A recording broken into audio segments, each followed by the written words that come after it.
Okay, the meeting is hereby called to order, and I'd ask Melanie to please call the roll. Chair Wenderman, I'm here. Vice Chair Moyer. Here. Director Dew. Here. Director Faust. Here. And Director Henneberry. Here. We have a quorum. Okay, thank you. Let's all please rise if you can and join me in reciting the Pledge of Allegiance. I pledge allegiance to the flag of the United States of America, to the republic for which it stands, one nation, under God, indivisible, with liberty and justice for all. Thank you. All righty then. So welcome to SF Bay Ferry's monthly Board of Directors meeting and beautiful month of May.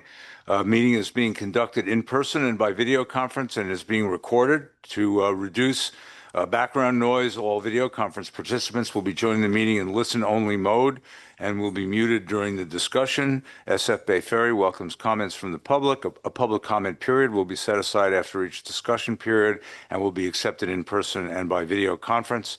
Video conference participants wishing to speak are requested to email your name and the item number you'd like to comment on to boardofdirectors@sfbayferry.com. And if you're unable to send an email, you will be given an opportunity to speak on the item after all others who have signed up to speak. So thank you very much. I'll generally skip my monthly rambunctious comment period on the need to build ferries in the Bay Area, because you all have heard it a lot of times. So, Tim, I won't say too much about it, but it's not that I'm not thinking about it or not saying it to other people all the time, like every day. And there's certainly a lot of momentum in this area, and I think we have the attention of the state of California now in a way that's different, and I expect different kinds of results to shape up in the future. In this region that I think is preparing for return to the newest version of Rosie the Riveter. So that's the excitement from here. What's unfortunately not exciting from here was the untimely and unexpected passing of Gary Griggs. I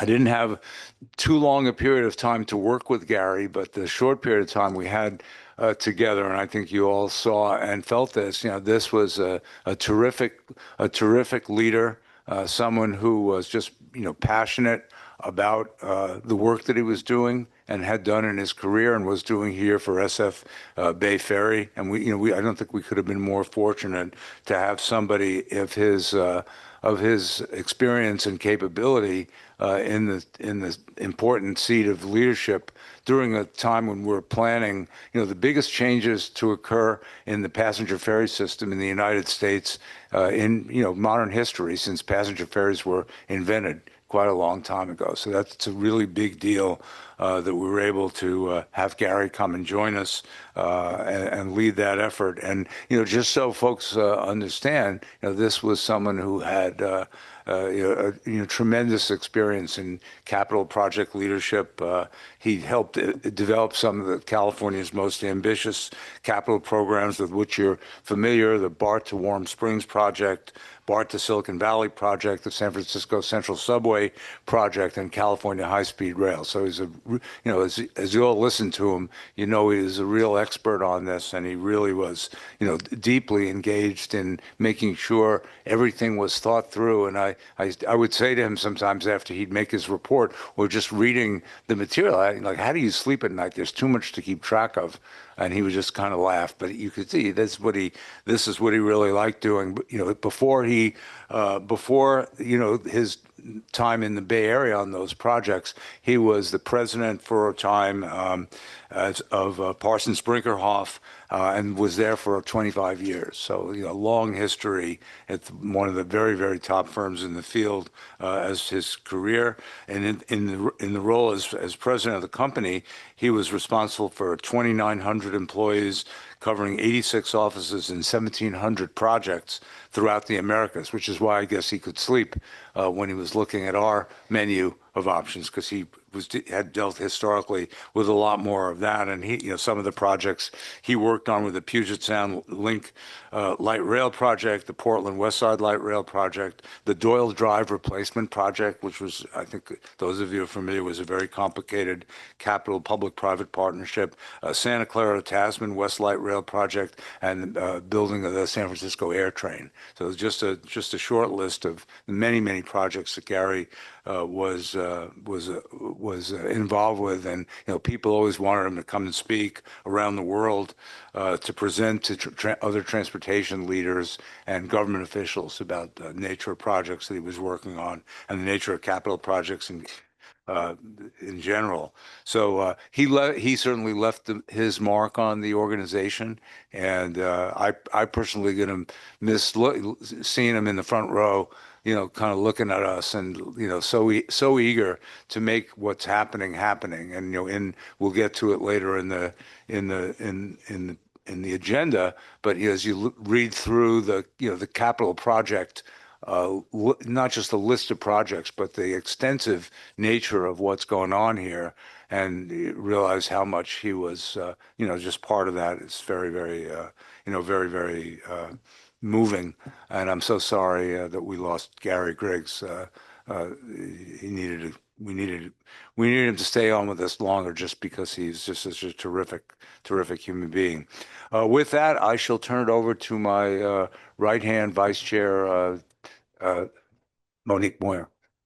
Wonderful. Thank you. Thank you for acknowledging Gary and those lovely words. I too am surprised and saddened that he left us so soon, and agree completely with your comments, Director Wonderman, on his contributions, even those that he's done in the short period of time of his tenure here with us at Bay Ferry.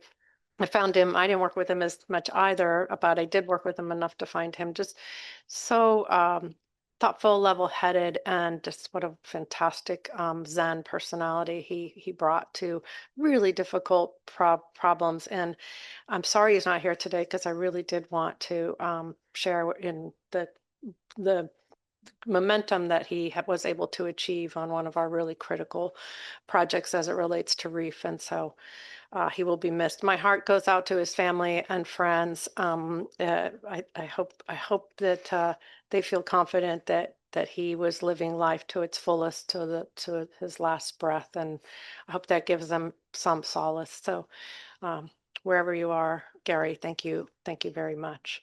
And then secondly, I want to recognize and welcome our newest board member. So Roseanne, thank you for joining us and saying hello, and taking whoever's call that got you here today. So I'm certainly pleased about that. If you haven't had a chance yet to meet Director Faust in person yet, please do. You'll find that she is incredibly lovely, extraordinarily experienced, has a deep breadth of knowledge, both regionally, nationally, and globally. And I think she's going to be a tremendous asset to our board at a really critical time. So thank you again for saying yes, and welcome to the board. Thanks. And we're going to save Roseanne for last, because we want you to be able to make a speech. So if you haven't prepared one, you have about 4 minutes to do it. And so let me introduce Director Du next. Thank you, Chair Wunderman, and I echo the comments of Greg's passing. He was so vibrant and passionate about the work we do, and his time here was very impactful and will be long-standing. So I echo the comments and will miss him.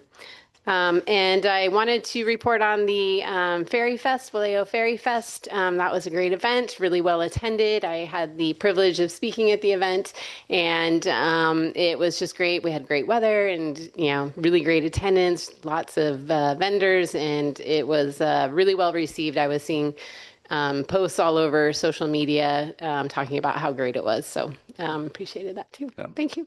And Tim Hanners gave my 6-year-old daughter a private tour, and with his kids, so that was pretty cool. Thanks. Director Mike. Thank you, Mr. Chairman. I was going to skip my report this month, but I would be remiss if I did not acknowledge Gary's passing. And I think we're all going to miss him. I, too, had only a brief period to work with him, But the experience that I had with him was very good. Smart guy, totally dedicated, and we are going to miss him. Thank you.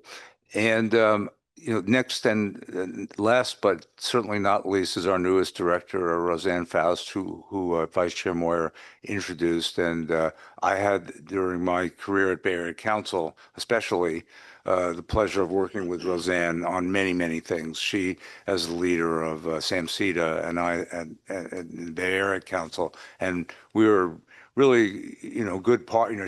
Was just a terrific partner and leader in San Mateo County, and I don't think a better choice could have been made for somebody to join the board of directors of SF Bay Ferry than Roseanne Faust. Highly accomplished, former mayor of Redwood City. If you happen to be in Redwood City and you go downtown, Redwood City, the reason that downtown is there is because of Mayor Roseanne Faust, who led the charge to make that happen and took spent the political capital to see it through. And what an incredible, I think, model of improvement in a community as a result of your leadership. And then, following that with Sam Sita, you're a standout performer, and I think you can just bring a lot to this board. And I couldn't be more excited to have you join. So, Roseanne, with that, take her away.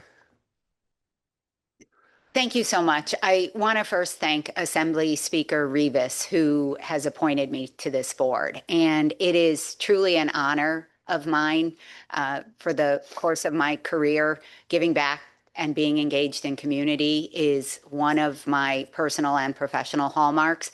I want to thank this board. I have watched you.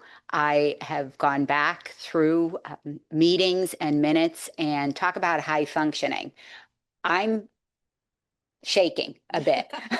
So I want to contribute as I can, and I plan to. I want to thank Executive Director Murphy and his team, because at SAMCETA, I have had the pleasure and privilege of working with you and your team for a number of years and supporting your efforts. And yes, I want to see more ferries built soon and more terminals. And I want to acknowledge that I have our chair and vice chair of our Redwood City Port Commission in the audience today, who came to support me in my first meeting, and it certainly means a lot. So thank you, everyone. Well, welcome aboard, Roseanne, and I think we're just very, very, very, very excited to have you here, and it will be a pleasure working together going forward. There's a lot to be done. I think the capital projects work that we're talking about in relation to, Gary Griggs' contribution is, it's mind-bending when you see those projects and what it's going to take to move us forward, and we're going to need you. So thank you for joining, and we will adjourn the meeting in Gary Griggs' honor today. So make sure to include that in the future minutes. And with that, I'll turn it over to our Executive Director, Seamus Murphy. Yeah, thank you, Chair Wonderman. Welcome, Roseanne. Great to have you as a part of the board. As you mentioned, we've worked together in the past, going back many years. And, I know Roseanne to be somebody who really delivers, who gets things done. That's her reputation for sure. And so I'm just so happy that you're a part of this board and this organization, and you'll help us make some of those same things happen as we move forward. And we do have a lot of work to do. I'll just add some of my thoughts about Gary and kind of represent the team here.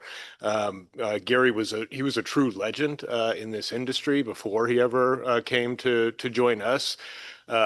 He found his way to our organization because we did a peer review process with APTA, the American Public Transportation Association. We asked them some really important questions about how to reorganize and grow our organization. And one of those was, how do we really resource this capital program? And they told us really clearly, you need somebody leading the capital program that brings instant credibility, that has done this before in a bigger way than you're trying to do it, that has a proven track record going back decades if you can. And they basically said you need to find yourself a Gary Griggs. And so when we eventually met Gary and understood his background, and everybody was familiar with his work. I mean, we were really lucky to be able to have him come and join this organization.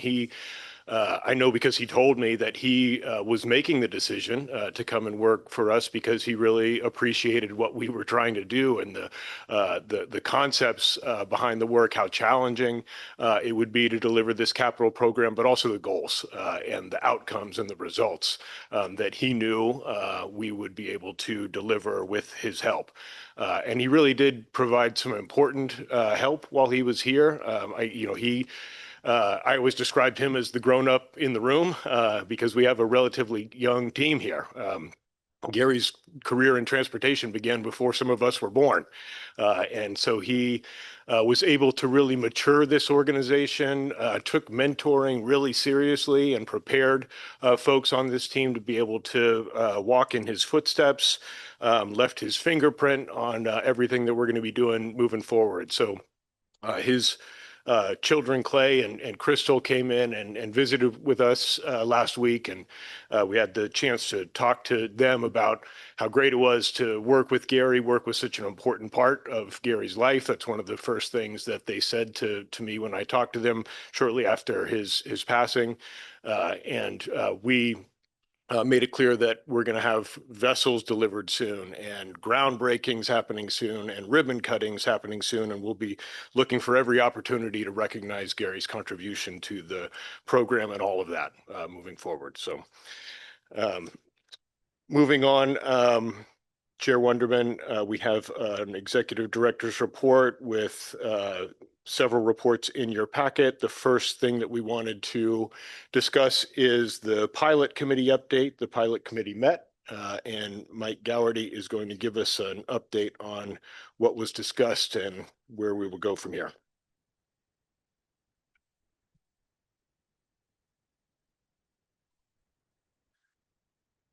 Thanks, James. Good afternoon, members of the board. Last month, we convened a regular meeting of the Pilot Service Committee, composed of Directors Dew and Director Henneberry, to review the status of the ongoing pilot projects, as well as our work program for the upcoming fiscal year 2027. So I'm going to walk through a few slides that just give a summary of that meeting, and then also invite Director Dew and Director Henneberry to add anything to the discussion once I go through the update. Next slide, please. Oh, thank you. Okay, just a little background. The pilot service program was born out of the approval of the 2024, of the 2050 service vision in 2024. That's what I meant to say. It has really hit the ground running.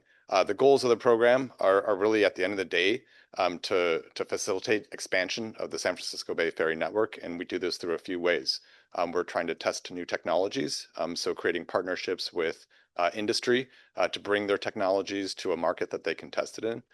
We're trying to gauge the potential of new markets. A lot of times, ferry ridership is a difficult thing to model through the conventional ways that we do in transportation planning. Offering limited term, limited investment services give us a chance to test the actual ridership for a service by offering it. And then lastly, to evaluate potential innovative first last mile solutions. This is a key area that we're going to have to address as an agency if we're going to realize the growth that's potential for the ferries long term. We only have so much parking to operate with at our terminals. If we're going to get to where we want to get to, we got to find creative ways to get people to our terminals. So I mentioned we've hit the ground running since 2024. So we have 6 pilots that are either completed or currently underway. The two most notable, the Sea Change Hydrogen Fuel Cell Demonstration Project. So this is our partnership with Switch to offer a pilot project of the Sea Change Hydrogen Fuel Cell boat from July 2024 to January 2025. So that project is completed. We learned a lot of great lessons about hydrogen boats through that project, and really view it as a success. We were able to get the U.S. Coast Guard to approve that vessel, to approve the operation of that vessel, and really learn, like I said, a lot about that service. There are two other services that were actually launched that month, so we really did hit the ground running. We launched 3 pilots in 1 month. The other two being the Oakland Alameda Water Shuttle, as well as the Redwood City Ballpark Service Pilot Project down in Director Faust's neck of the woods there. So 6 projects completed to date. And the next couple slides are just going to be a summary of the discussion we had with the committee regarding our work program for 2027, the upcoming fiscal year 2027. And so we have 4 items of note. The first item, so this is really engaging with one of our key pilot projects that's currently underway, the Oakland Alameda Water Shuttle pilot. This is a project that was originally scoped to last for 2 years. We have an opportunity through funding that's been secured by the City of Alameda through the Alameda County Transportation Commission to extend that pilot for an additional 2 years. So from the first week this project launched, we've seen it as a success. We're excited to continue operating this service for an additional 2 years and also provide a potential benefit to the community. There's an important highway project that's underway right now, the Oakland Alameda Access Project. This service is seen by the city and its partners as a key way to mitigate the potential impacts of that project, which are going to close key access ways onto the island. Just really briefly in terms of how the service has been doing, the ridership to date is 103,000 passengers. So to date, that's a 25% increase over the previous year. And in March 2026, we really saw the service pop. We carried 14,000 riders that month, which was a 100% increase over March 2025. So really happy with the direction that this service is going. Excited to work with the city to continue the pilot. First last mile projects. This is another one that's underway that we want to signal our interest in continuing to offer. It's a partnership with the Working Waterfront Coalition, the MTC, and Uber, one of the prominent TNCs in the Bay Area. So this is a project that was born out of a need to find a transit solution to get the enrollees in the Working Waterfront Coalition to their classroom facilities.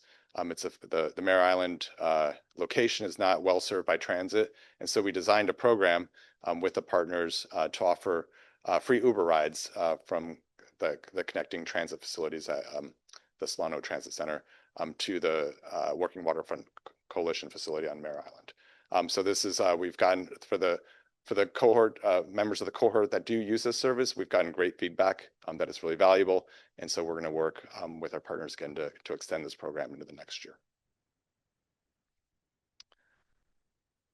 Third program of note for the upcoming fiscal year.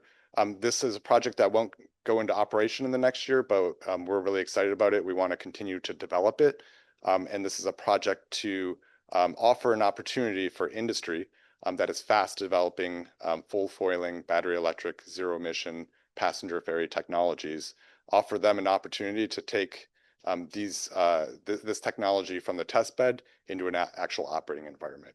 And so we've been working with we have a couple leads on this, and we've been working with interested partners. The idea here at a high level is that we would offer this service as a supplemental service on our Vallejo route. And we would work to find a new funding source that would potentially pay for the vessels as well as the incremental operating cost. So we're hoping to put a lot more meat on the bones of this project over the next year and potentially have something in operation as early as late fiscal year 2028. So really excited about this one. Lastly, beyond the TNC project that we're currently operating for the Working Waterfront Coalition, we really want to work to, again, take advantage of finding innovative ways to get people to and from our terminals. And we'd like to design and implement over the next year another TNC pilot project at a location, a terminal location TBD at this point.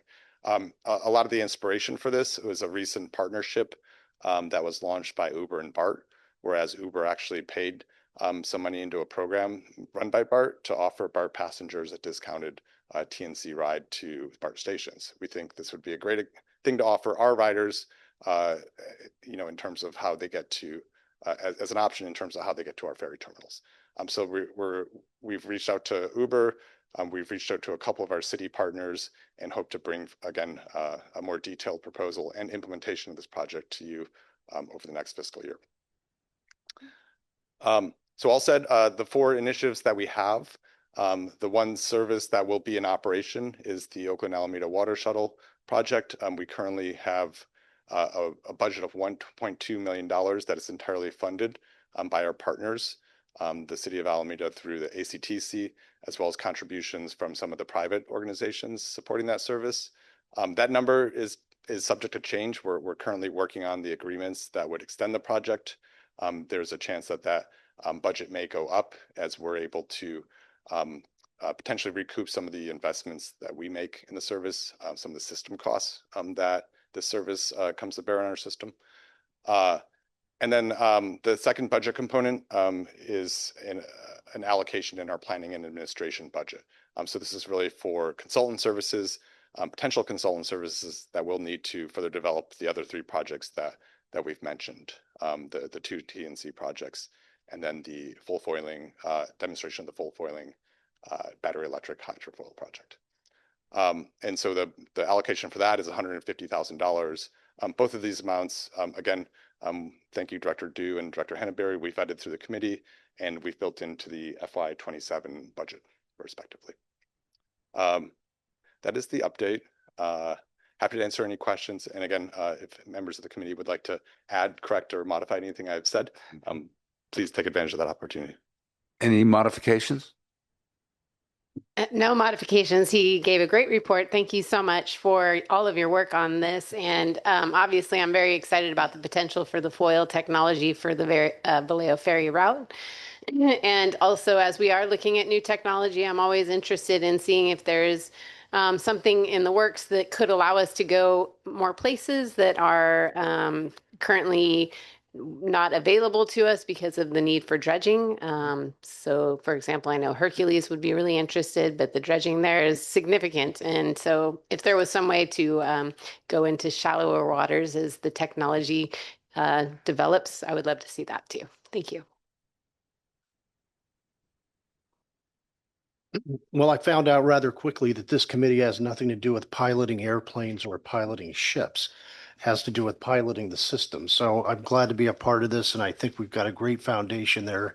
And I shared the position on we should be going into new areas. Totally support that. Thank you. I want to thank both of you. You've done a great job, and that's a heady list of projects. And it's been interesting to watch each one of them develop. And I think, Alameda, I remember the first conversation about that, and I kind of wondered, how's that going to go? Is that going to, turn out to be something where people really pay attention to it? And, it's fun hanging out at Jack London Square and just watching people get on and off, and it's made their lives so much better. And it's good for the businesses. It's just really good for, it's just good for those 2 places, which are so close but so far. So I love that. I agree with both my colleagues about thinking about other places. I was walking through a shop and saw this book on Contra Costa, history of Contra Costa Maritime. I don't know why I'm interested in that, but I bought that book. As a Contra Costa resident, and I guess the Contra Costan, maybe I'm the only Contra Costan on this board, but the incredible history of water transportation through the Carquinez Strait is really something to read about in the Gold Rush, and all of the different ways people found to come across that supported the development of this region economically over 150 years ago. It's sort of exciting to see. And because I'm involved in Solano and I live in Contra Costa, I've been talking to folks. I spoke yesterday at the Benicia Rotary Club, and people are asking the question about, is there a future in restoring trans Carquinez service and so forth. And so, looking back, I think the first ferry service in the Bay Area was Benicia and Martina. So, that would seem to me to be, I don't know if there's a market for something, but it would seem to be interesting and maybe pilot something. Maybe it's a one-timer just to get people's juices flowing or something like that. But would certainly love to have people in that part of our region start to get excited. I know we've done some visits with the mayors and city managers of Hercules and Martinez and Pittsburgh and Antioch, all of whom have some interest in seeing some kind of a service there. And I think it'd be great to see us put a little energy in that and see what could come of it. So, in any case, but great work, and this is. I know a lot more to come on the full foil vessels. One of the obvious challenges of that will be to get the Coast Guard to agree that that's something we can do and have that kind of a service on the bay. Is that correct? Absolutely. And this is where, the partnership opportunities could really unlock some new opportunities. Traditionally, we've been responsible for securing those Coast Guard improvements, but there are potential arrangements with various companies out there that are developing these technologies where they would either lead or highly support the effort to get certification from the Coast Guard. So we're exploring those options as well. And to Director Du's comment about the shallow nature of Hercules, we have that issue, in a lot of places, which could potentially have ferry service. And so we did a study on not on hovercraft, but on, I guess hovercraft's what you call them. But I think there's different technologies that can sort of address the issue of shallow depth. And so, it might be worth kind of digging that one out and taking a look at what are the current possibilities technologically for how to get into the more shallow areas of the bay, since there's so many of them. And if that's maybe that's a problem that at this point some technology can begin to address. But it'd be great to see some some focus on it. Other comments? Okay, thank you very much. Great report. All right, thank you, Mike. Next, a couple of other reports we want to highlight. Lauren Ghilardi has some updates to the federal legislative report that are timely and important. So I'm going to ask her to provide those, please. Good afternoon, everybody. Lauren Ghilardi, Manager of Government and Regulatory Affairs. And first off, welcome Roseanne to the board. We're excited and honored to have you help lead us. So just two recent updates in addition to what's in the packet. First, staff was able to meet with Congressman Sam Liccardo's staff this week to help offer support for a bill that's been authored by the congressman to help mitigate whale strikes in the Bay. It's called the Save Willie Act. And as you can see from the blurb in the ED report, we've done a lot of work with our contracted operator, the United States Coast Guard, the Marine Mammal Center, to work on a variety of different procedures and efforts to help prevent whale strikes. So this bill would aim to protect whales in one of the nation's busiest corridors, and it would do that by creating a whale desk, which is basically having two positions at Coast Guard, VTS, Vessel Traffic Service, to help receive whale sightings from the public and then disseminate that information to mariners out in the bay so they know exactly where the whales are. Secondly, we were also informed earlier this week that Senator Schiff has submitted submitted our application to his lists that's going forward to the Transportation Committee for an earmark for the Harbor Bay Electrification Project, which we requested $1.6 million for purchase of batteries to help build out that electric infrastructure at that terminal. It was one of 65 projects across the state that was selected by the senator. It's not a done deal at all, but it is one step in the process. The committee will then go ahead and cull through that list and select a portion of those projects to move forward to the final bill. If we were awarded this earmark, it would be the fourth earmark in 5 years, which is quite a feat considering I don't think there's a lot of other agencies that can do that. We have a pretty big delegation and we lean on them a lot. So those are the two updates that I have for you. Any questions?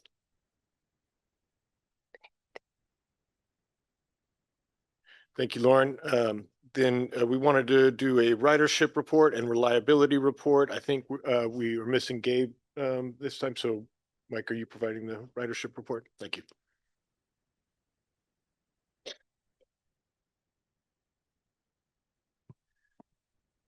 Yeah, Gabe's out this week, so I'll take this on his behalf. But there's a full written report with all the usual charts and data and whatnot in the board packet. Three things I'd like to draw your attention to. Number one, 5 months in a row. We're over 2019 levels. I'm really excited about that. In April, we were 104% of ridership from April 2019. So we're hoping for 6. But the months we're in right now, May, June, July, in 2019 were epic. They were huge ridership months. So we've got our work cut out for us, but we're off to a good start. Second point, not only is it our 5th month of recovery in a row, but it's the second month in a row that we have an all-time high, I believe. Second. So we had our highest April ever last month. So really excited about that. And that followed March, which was our highest March ever. So we'll see what is in store for May. But again, it was a big month in 2019. Hopefully we'll hit the mark. And then third, I believe there was a question or comment on last board meeting about some of the data we presented on leave behinds and max outs. And so we took a second look at it and made some tweaks. And I just want to kind of highlight what each of those metrics represent that we're now tracking. I think it's really valuable data. So we're tracking 2 metrics. We're tracking max outs. So those are individual trips on weekdays or weekends where we're above 99% capacity. And so that means almost certainly there were passengers left back at the dock. It's something we really try to avoid, but again, we're working within the resources that we have in terms of numbers of crews, operating budget, and vessels. But it's an important metric to track. We don't like to see that. It's a problem, somewhat of a good problem because that means ridership's growing, but it's a problem.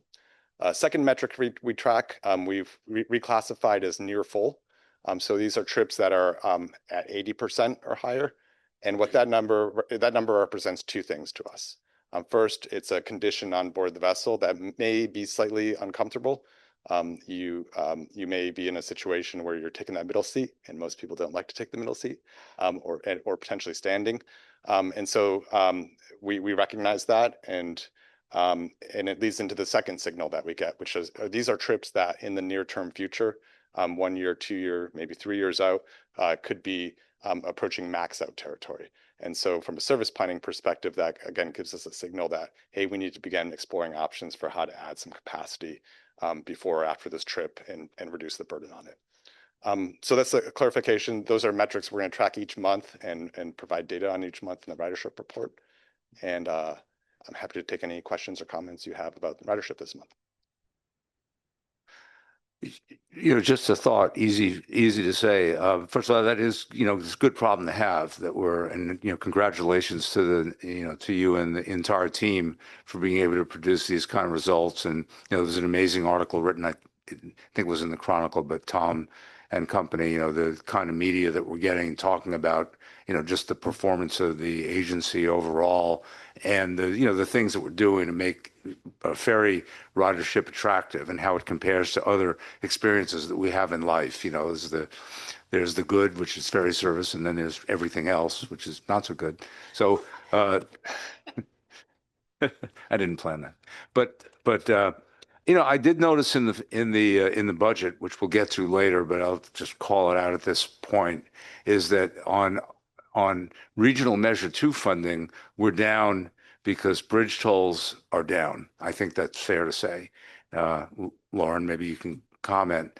And, given that there's more demand for our service, which is, clearly demonstrated by the report that you just made, does it make sense for MTC to be holding back on our funding given the ridership? If people are choosing to ride this service, why are we getting, I think the number was something like 16% cut in RM2, which we're having to make up in other ways, which then deprives us of doing other things. Is there some, conversation that could be had with MTC about this and saying, how are you, is it just an across the board thing, or is there some way to make a little bit more sense out of this?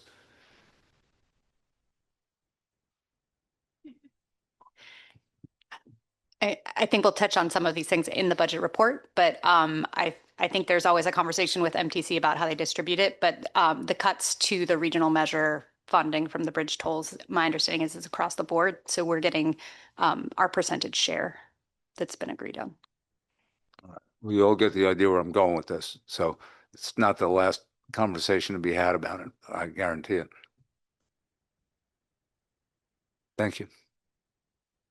Any other comments, questions from the board? Okay, Back to you. thanks, Chair Winterman. You have a financial statement report and reliability report and state legislative report also in your packet. Happy to answer any questions on any of those. Otherwise, that concludes the executive director's report. I think we can all just comment that, the reliability numbers are, stellar. And that's part of the reason why people, I think, feel they, can go to this service. I mean, I listen sometimes on the radio and you hear, no knock at BART because they have a hard job and they run a lot. It's a big operation, but, there's fairly frequent reports of service outages. And on that other ferry system, that also does a great job, they're having more problems apparently than we're having. So not that we never have one, but I think that when you're up in the high 90s in reliability, it says a lot. And so congratulations. And it's just a phenomenal report. That you don't even have to report it is great.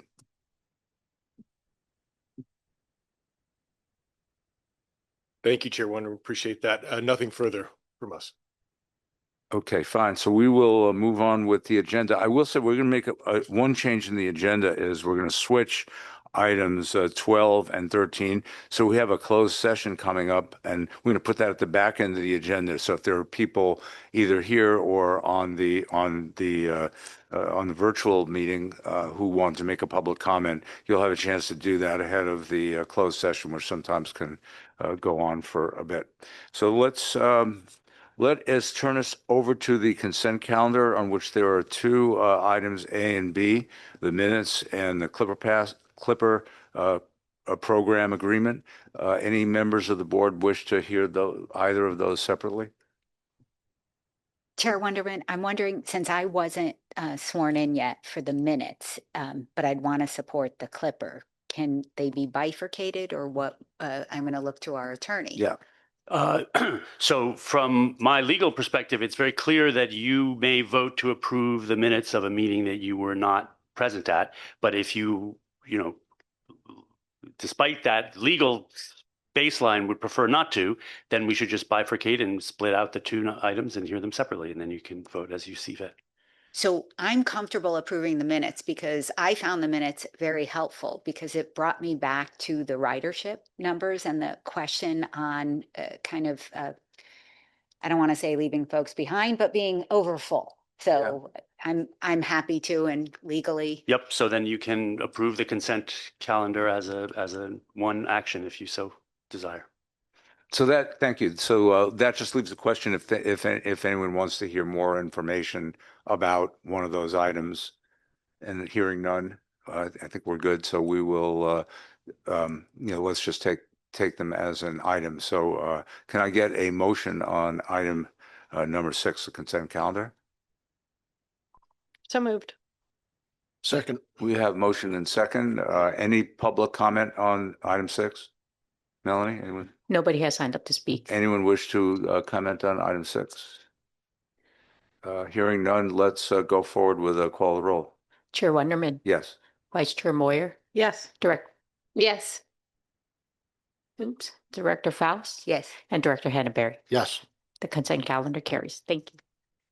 Congratulations, Director Faust, on your first official vote. Well, I guess you voted to be here in the roll call, but this is the big stuff. You've hit the big time here at SF Bay Ferry. Okay, item number 7, approve amendment number 1 to agreement 24-007 with JT Marine to exercise option for third universal charging float.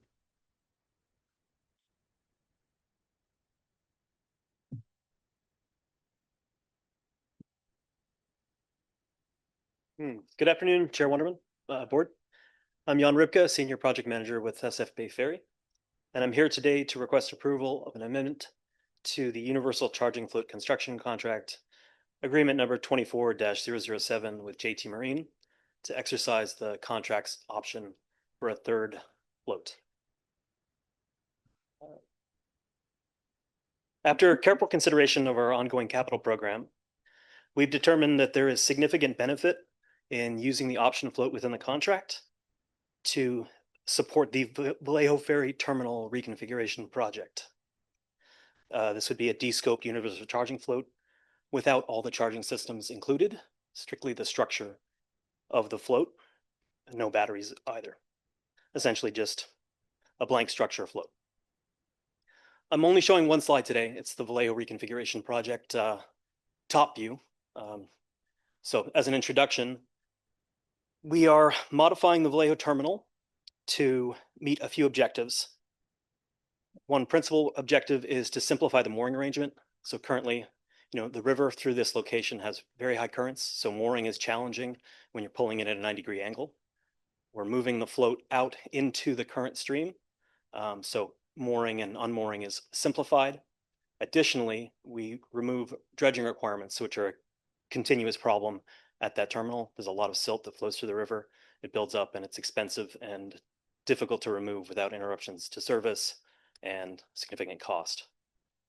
Lastly, it upgrades a terminal that could use some upgrades for passenger comfort and general access. So it's a strong project that we believe firmly is a good improvement for the overall health of the system. We are proposing using the option float that's within the UCF contract for several reasons. The initial scope for this project was to reuse the existing Pier 48.5 float and put it at Vallejo. So take that float out of service, modify it for this location, and make sure that it's structurally sound, do any repairs that were needed, and then install it. Since that decision was made, we've come to the determination that the Pier 48.5 terminal should remain in operation. There's a strong need for that float, and so we need to maintain that location. So the float isn't readily available. So in order to use it, we would need to buy a new float, put that in, then take that float, go overhaul it, get it ready to go. That is inherently a risky process because we don't precisely know the condition of that float, although it appears to be good. But contracting timelines, repairs, and modifications are all tight to meet the Vallejo reconfiguration project timeline. So looking at our overall program, we determined that the use of the universal charging float contracts option item, which is competitively bid and provided fair price for just a structure float, meets the timeline for the Vallejo project and removes a lot of risk in meeting the delivery of the Vallejo program. It has an additional benefit that it allows JT Marine, who's building universal charging floats, the ability to build a float, start on steel work early while we finalize charging system details. And they get a lot of the learning curve out of the way for their project. So it simplifies the UCF build, it gives a learning curve. So there's some contractual benefits on the other side as well. It also provides a standardized float dimension. So now this float will match all the floats throughout the fleet, the terminals that we own. The Pier 48.5 float has slightly smaller dimensions just on the length. It'd be pretty close as well, but this gives an exact standard to the passenger access, ramps, gangways, and the rest of the system. Lastly, it can be upgraded at a future date should electrification at the Vallejo terminal be determined feasible, and require a universal charging float. So it would simplify that process at a later date. The cost increase for this is $6.16 million. However, I'd like to note that the Vallejo terminal reconfiguration project is fully funded. And when we look at the cost of the Pier 48.5 float to replace that float, as well as to recondition it so it would be ready for Vallejo service, the price is at parity or close to parity with what we're expending here. So in general, it's a relatively budget neutral expense, which removes risk and simplifies overall project delivery. With that, we request your approval of the amendment, and I stand by for any questions. Yeah, thank you very much. Yeah, as I looked at it, I thought, this sort of common sense. I'm supportive of the notion of moving the Pier 48.5 float because it seems to me like a nice move toward efficiency. We've got a float that was going to kind of replace at Mission Bay, and we can use it in another place. But it always made me a little bit nervous to do it, and wondered a bit, well, like, do we really need to move it? Is there no benefit to keeping that access at Pier 48.5? And I thought from an emergency response point of view, if anything ever happens in that area, that's an area of San Francisco that's going to be heavily dependent. It could be potentially heavily dependent on getting stuff in or getting out from that particular area, which is extremely dense, now has a lot more big buildings in the area, population, daytime and evening population, all those kinds of things. So it makes sense to me uh, what's being proposed and seems like a really good option. So that's my sense. I'm interested to hear from colleagues what your thoughts are.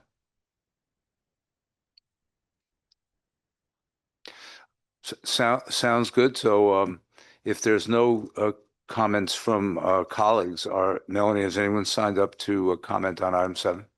No one has signed up to speak. Does anyone who's here wish to comment on 7? Or anyone in the virtual audience wish to comment on 7? Okay, hearing none, I'll happily take a motion on it. So I'll move approval of amendment number 1 to agreement with 24-007 with JT Marine to exercise option for third universal charging float. Thank you. Second. We have motion and second. Can we have a roll call, please? Chair Wonderman, Yes. Vice Chair Moyer, Yes. Director Duke, Yes. Yes. and Director Hannah-Berry. Yes. The item passes. Excellent. Thank you. Good report. Thank you. Item number 8, approved sale of the MV Bay Breeze. Gonna cry. And then I'm gonna laugh, and you'll see why I'm gonna laugh. Yeah, that's good.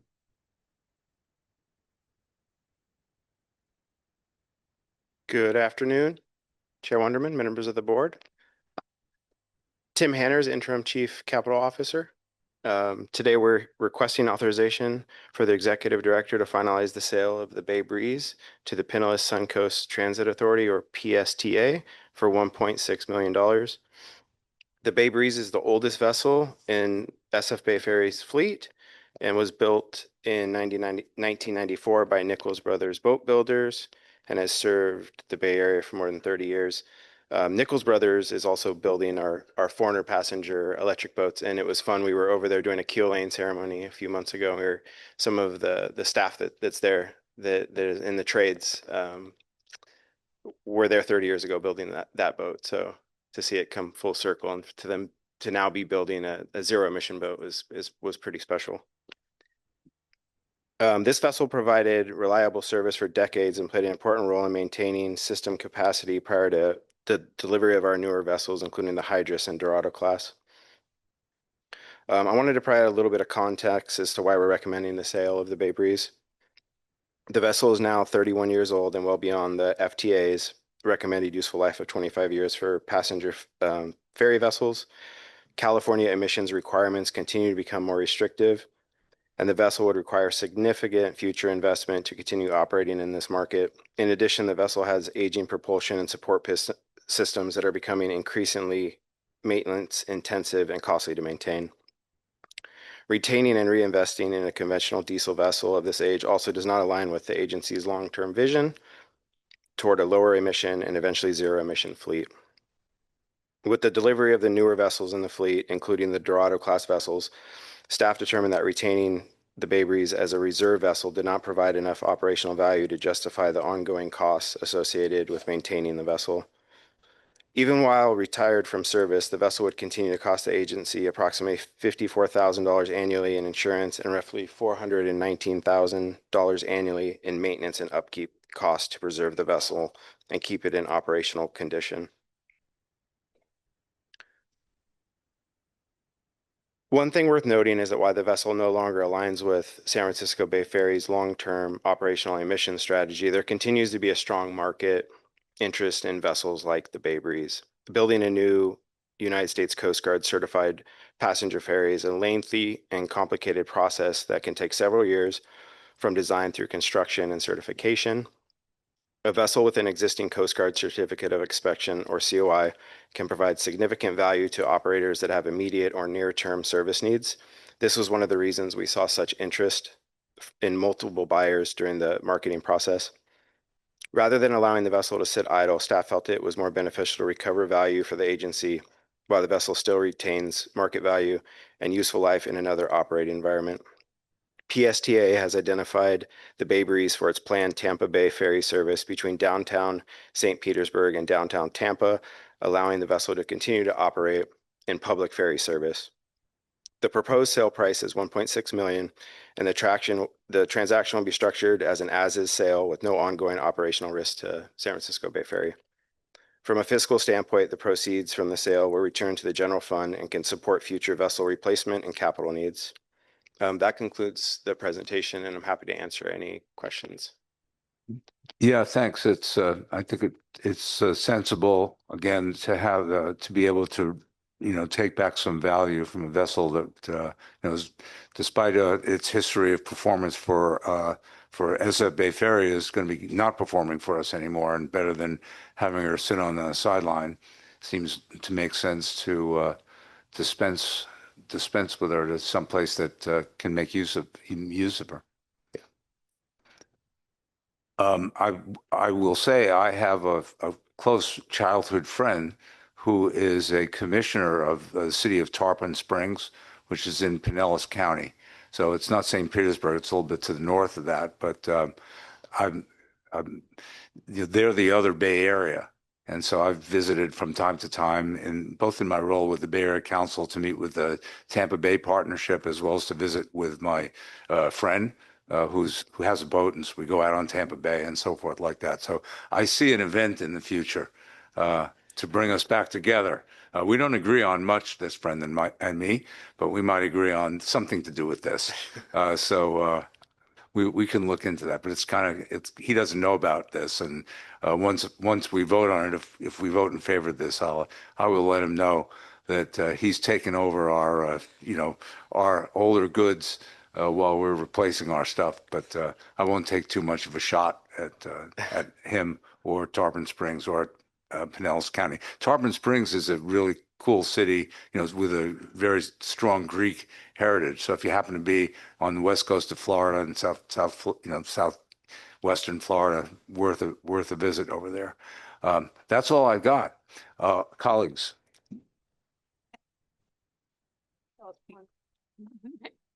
You have no idea how funny that is. If not, anyone signed up on item number, looks like I was item number 8. No one has signed up to speak. Anyone wish to? Oh, go ahead. Come on. Can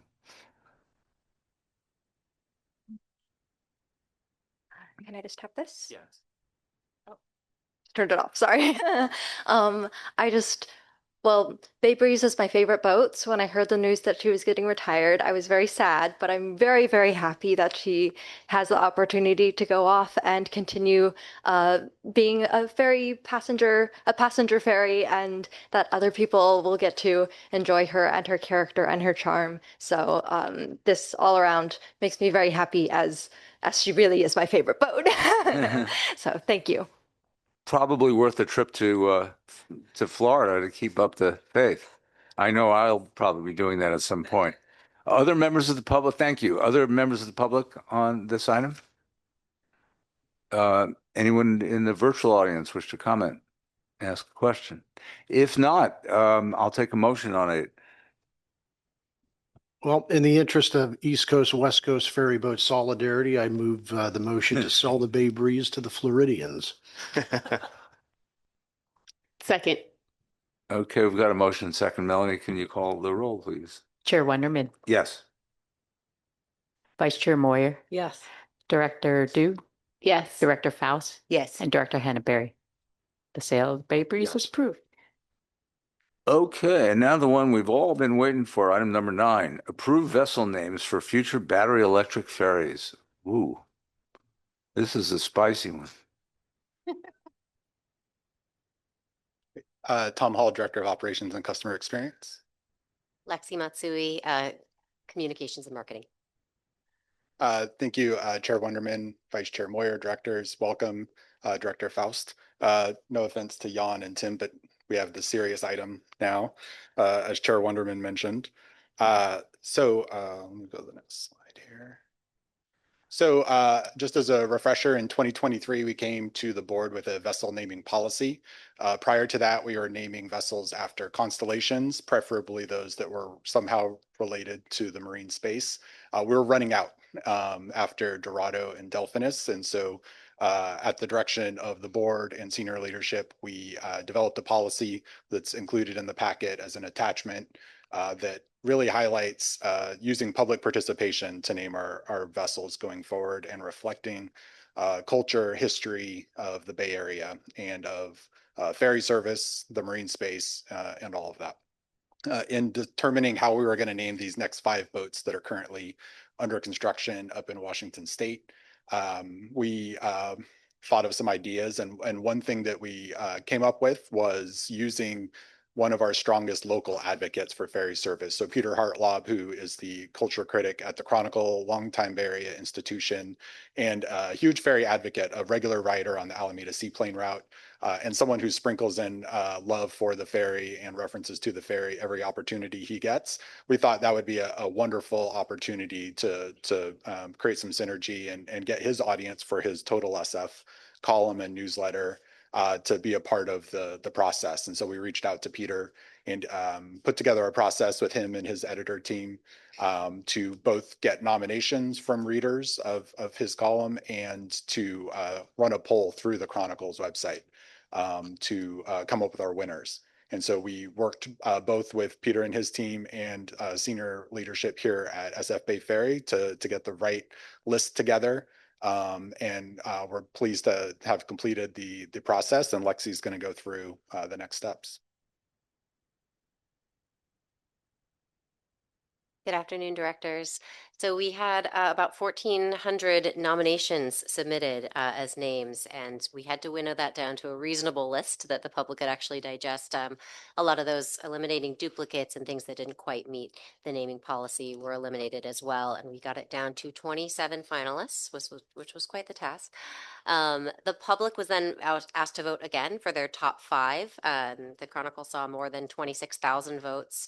We spread it all over our social media and on the boats, and had a lot of engagement and a lot of really enthusiastic writers commenting, and everyone put in their top votes. So the final 5, top 5, in order of popularity: number 1, Seawolf, which will give you a little bit of context for all of these. It's a Jack London boat, and its opening scene is on board a ferry in the San Francisco Bay. Number 2 is Rosie, obviously a nod to Rosie the Riveter, iconic Bay Area World War II hero. Farallon came in number 3, obviously named after the islands to our west. Doubtfire, Robin Williams's popular alter ego from one of San Francisco's most famous films. And Say Hey, a baseball greeting and a nod to our very famous San Francisco giant, Willie Mays. So we are asking the board today to approve these 5 names for our next 5 vessels under construction. Wow, awesome. Well, I will say I was really impressed with the public's creativity on this, and I really liked most of the names, not all, but most the lion's share of the names that were suggested. And I had, probably like others here, I had my favorites, and I think that this is a really good. I mean, this is a big deal what we're doing, because once we make this decision, it's made, and these will be the names of these future vessels. And they're all, I think we can understand the relevance of all of these 5. And I will say I really liked Carlota I'm a big Vertigo fan, so I was kind of hoping I voted for that one, but I didn't get it. But that's okay, because I get to vote again, and I'll get the ones we vote on, which we'll vote on together. But I'm happy with what's been suggested. But as a board, we have the opportunity to change the list if we want to. So if somebody wants to question or thinks there's something better, there's nothing that stands in our way from doing it. Am I correct, Stephen? We could do that if we want. That is correct. These are your names, ultimately. The public participation was just to tee up the names. Yeah. And it is a great menu, and it's tough to see some of the names not get it, but maybe they'll get the next round. So with that, I'll turn over to my colleagues. So first of all, thank you for even germinating this idea, however long ago that was. It was certainly fun to do it the last time around, and actually meet the young man who named the last vessel. This is astounding, frankly. If you had asked me for an over under of how many I thought we'd get and how many would vote, this is not even in the realm of what I would have guessed. So kudos to all of you. Fantastic. I agree, there's still many more names on the list, but I like all of these. I do have one quick question. I assume, but so for example, if we take the Seawolf, will there be a signage or a plaque or something on the vessel explaining the name? I can't remember how we do that. Yeah, that's an element we'd really like to add to all of these boats, and frankly, all of our existing vessels. Yeah. Is have a plaque or some kind of information on each vessel about its name and the origins, and in this case, who nominated that name. Awesome. Perfect. Well, thank you again. How fun. Thank you. Others weigh in. Well, my favorite didn't make the list either. Which was yours? My favorite one was Greek for Golden Gate, and I'm not even going to try to pronounce it. But this was a robust process, and the public was really into it. And I thought there were really a lot of good names. So anyway, I think the five finalists are great, or these finalists are great. And this isn't going to be the last boats we're going to name. So the public has spoken. I say we go with this list. There you go. So what a fun first meeting. I mean, honestly, when I saw this on the agenda and we had at Samsita had publicized the opportunity to vote on it.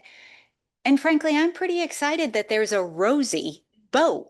Yeah, yeah. Just saying. Yeah. I mean, I think the names are great. I always thought that was a good one. I was glad to see that one on the list, and even more pleased now that you're on the board to benefit from it. Yeah, I'm excited for the names that were the top vote getters. Many of those were among my favorites, so I'm excited about that, and just really want to echo Vice Chair Moyer's comments about the great engagement, how wonderful this idea was in engaging the community. So thank you for that. I had proposed morning dew, but that didn't make the list. All righty then. Do we have members of the public who'd like to comment on this? I would think we probably do. Nobody has signed up to speak. All right. Well, we'll take that as acquiescence at a minimum. Others, folks who are here who would like to comment on this historic item? Or folks in the virtual world who'd like to say something? This is your chance. If not, let's take them. Who'd like to make the motion? I would love to make that motion right. that we choose the names for the vessels to be Seawolf, Rosie, Farallon, Doubtfire, and Say Hey.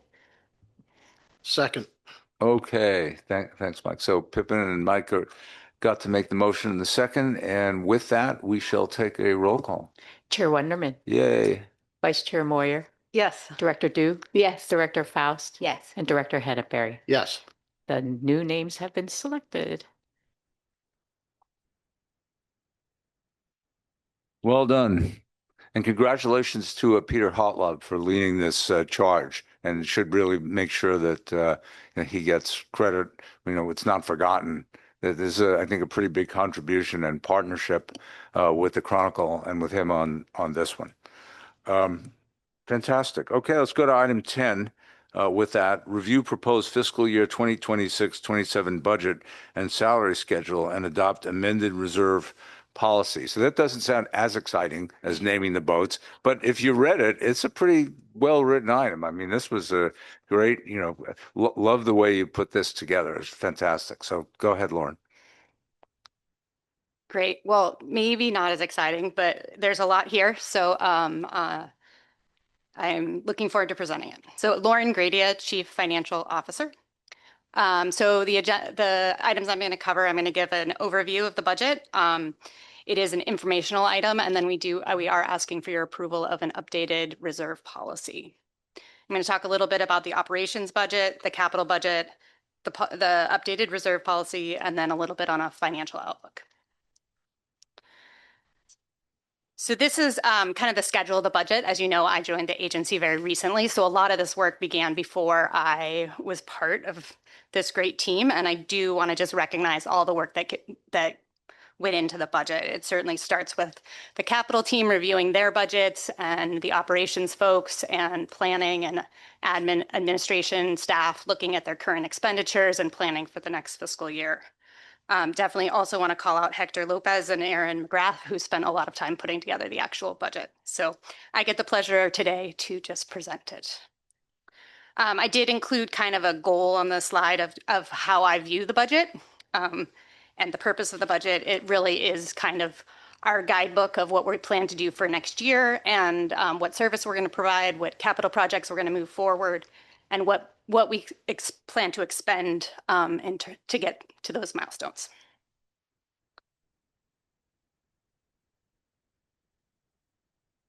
So a budget summary. The operations budget continues our current service levels. It does include the 4% average fare or 4% fare increase that your board reviewed at the prior meeting, at last month's meeting. It projects an 18% increase in passengers. It continues the partnership operations or the pilot project of the Alameda Oakland shuttle. It does reflect the slow recovery of the bridge toll revenue, which we'll talk about in a little bit more detail. And it includes a $10 million contribution to our reserves that's dependent on the approval of the updated reserves policy. On the capital side, it includes the expected delivery of 2 electric vessels. It maintains our current fleet in a state of good repair. It maintains our current facilities, and it continues our terminal electrification projects. So this table I'm not going to go over in detail, but I do think it's a good snapshot of how I like to view the operations and capital budgets. The operation budget is really made up of that ferry operations budget and then also our planning and administration budget. It does also clearly show that the operations revenues are $10 million above our operations expenses, and that's what contributes that $10 million to our reserve. This kind of flow diagram, I'm sure it has a proper name that I'm not aware of, but it does really show what types of revenues are coming into our budget and then how we're spending them. And just highlighting the importance of the bridge toll revenue as a source of our revenues, and then also on our expenditures, just the magnitude of that capital program. So talking about our operation revenues for a second, fare revenue is definitely has been increasing based on our increasing ridership, but it is important to note that it is because of the fare structure that we've adopted. We are still below that FY19 fiscal year 19 fare revenue that we brought in. On the bridge toll revenues, you can see in the donut chart how significant those revenues are to the authority. And as Chair Henneberry spoke about, or sorry, what Chair Wenderman spoke about, the bridge toll revenues are, the crossings are below pre-pandemic ridership, or not ridership, pre-pandemic car trips. So unlike the ferry, which we have a strong ridership, less people are crossing the bridges, which means less regional measure 3 funding. And we are about, we're at 31 million, and we had targeted that for about 35 million. So we're below the target for the RM3, similarly also on RM2. So looking at the operations budget, the goal is to provide service. So we are providing for 34,709 revenue hours for next year. This donut chart kind of shows the distribution to our different routes of those service hours. Ferry operations cost components. This really shows how significant the vessel labor and vessel fuel, which we'll talk about in a little bit more detail. Overall, the ferry operating costs are going up 10%. A lot of that increase is from a 14% increase in the operation and maintenance costs for facilities. And that's really due to those maintenance costs are lumpy. And we just have a lot of those projects that are hitting in the coming fiscal year. So circling back to fuel, which we talked about last month, unfortunately, those fuel prices have not come down since our meeting last month. This is the same chart that we looked at last month, where the blue line is our running average for the purchase price of the R99 diesel. And so the purple line is what we budgeted at for the price, which is $4.20 for this current fiscal year. And then next fiscal year, we are budgeting at that $5 price. And looking at the next slide, that budget impact is $3.9 million. So it's about a 24% increase to in the fuel budget. So it's significant. This side kind of outlines some, for lack of better words, guardrails for additional actions if fuel prices continue to be high. So kind of giving ourselves a little bit of a target that, or draft targets of when we should think about additional actions. So if, for example, fuel prices stay at above $5.20, so that's above what we're budgeting for at the $5 per gallon, we're suggesting that we would come back at maybe the December meeting and talk again about whether we should look at a fuel surcharge or consider service reductions to address those.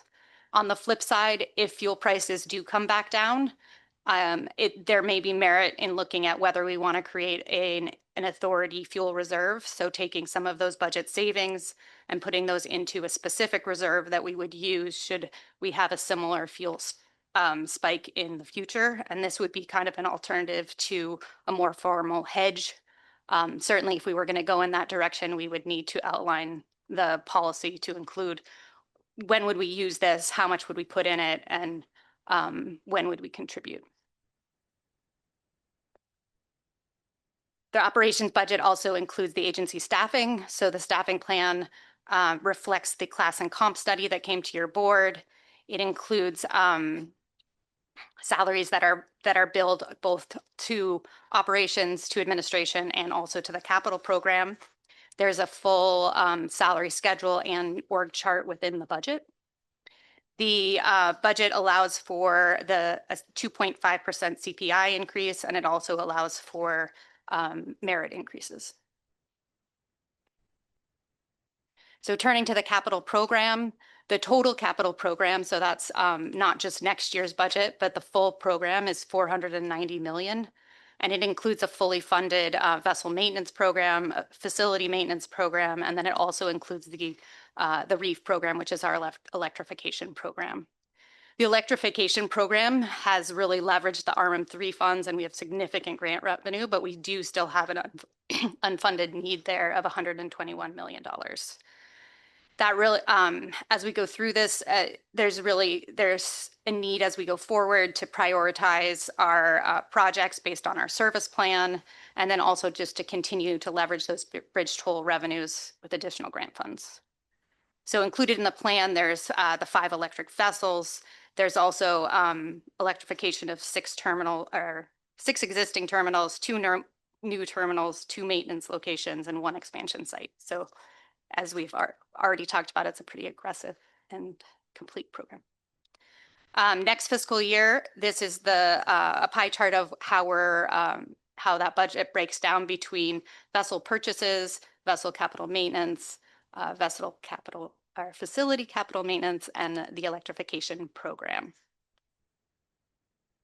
The next charts I'm not going to go through in detail, but they are here. They were a helpful way for me to get a handle on what our projects are in each of those areas. Included in the charts are the total project budgets for each of the projects, the amount of expenditures expected for next fiscal year, and then the amount that's spent to date, which doesn't always correlate to where a project is in its project timeline, but it is one metric to understand whether that project's just initiating or coming to a conclusion. Skip through those. So the next element is the reserve level. So we do have a current adopted reserve policy, and the recommended policy update really builds on that policy. We're bringing this, or I'm bringing this to you now for 2 reasons. One is because due to our expanding budgets, this policy will help us address some cash flow issues. I think also I have introduced some concepts which we'll walk through, but they also create some targets and framework to understand our future projections. So the reserve is broken into an operations reserve and a capital reserve. This policy then takes the operations reserve and segments it into a contingency and an emergency reserve. This graph here is really just to try to show the magnitude of the difference in the policy. So the orange line here is our annual agency or authority budget for operations and capital projected over time. And then the very lowest line is our current reserve level. The two lines above that are the proposal for a minimum reserve level and a maximum reserve level that are reflected in the policy.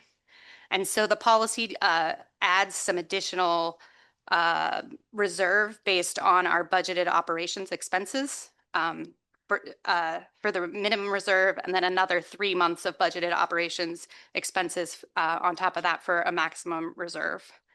And the idea behind that is that the contingency reserve is available for us to use when we have fluctuations in revenues and expenses. And really the goal is that agency held reserve is maintained between those two lines. The emergency reserve level is really a level of reserves we don't really want to ever use. And so it reflects, if we get to that level, that's really an indication that we need to cut service, we need to realign our revenues and expenses quickly. But it does give us that timeline to make those changes when we hit that level. So the next 3 slides look at our financial outlook, and I do want to frame this in that this is a 10-year outlook. The years 6 to 10, there's a lot of uncertainty in them. There's also a lot of big milestones that are happening in the near future, like a rebid of our operations contract. This is not the last time that I'll bring these types of charts to you, so I do want to walk through what's shown here, and then these are more of a starting point. And as we refine our projections, as we have more information, as things change, these graphs will change also. So this first figure is a 10-year financial outlook. It reflects our baseline service. So this is our existing service today. This does not include any SB 63 funds. As I said, we will have a new operations contract, which will significantly affect this. But the darker lines are our minimum and maximum reserve levels. The green dotted line is our agency held reserve. And then the blue dotted line is really what we tend to refer to as our RM3 operations reserves, but it's really unspent RM3 money that is held by MTC. So adding the two dotted lines together really creates our operations reserve level. And you can see that goes down fairly rapidly over time. But within a 5-year outlook, we have plenty of reserves, and we're able to maintain that green dotted line within our minimum and maximum reserve level. And there's enough uncertainty in the outer years that I would not say that we need to panic about this graph or anything, but it's just a snapshot of what is there. The second graph is what happens if we add the SB 63 funds, and it significantly improves our outlook. So it really demonstrates the importance of that revenue stream to our authority. But we definitely want to do more than our baseline service. So this graph really adds in the enhancement of our existing service that's planned, the Treasure Island service, the Mission Bay service, and then also Tier 1 expansion, and then the Tier 1 expansion service 3 and 4, although 4 is outside this projection timeline. And it's certainly goes below 0 within the 10-year period. So it illustrates the need for additional partner revenue to add those services, the importance of SB 63 certainly, and I